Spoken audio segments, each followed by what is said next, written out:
Whether we shake it or pour it, Americans are using too much salt. According to health experts, we consume 50% more sodium than we should. And doctors say all that salt can cause major health problems.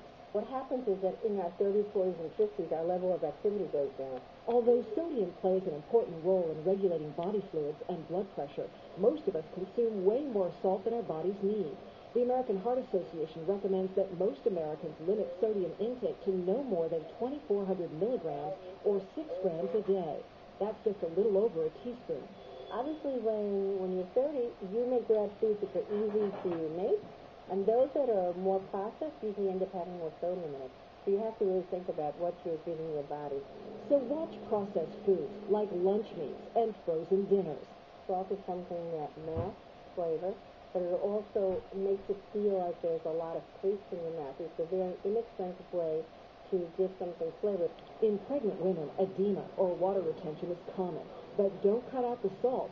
Dropping sodium during pregnancy can cause problems for mom and her fetus by disrupting the body's fluid balance.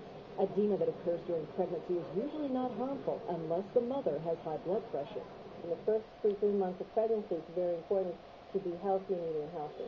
As we start to worry more about blood pressure, salt becomes even a bigger factor. Clinical trials have shown reducing salt in our diets decreases blood pressure in people with and without high blood pressure, and that lowers the risk of developing hypertension and heart disease. We know that salt makes cells assume more water, assume more weight, assume more of a difficult situation for the body to work well. Best thing to do? Watch your labels and count your salt milligrams. For those with high blood pressure, some doctors say lowering sodium intake to 1,800 milligrams would probably be healthier. But if you're diabetic, watch salt restrictions.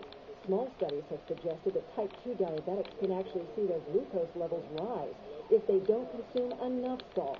That's why it's important to talk with your health professional. Judy Fortin, CNN, Atlanta.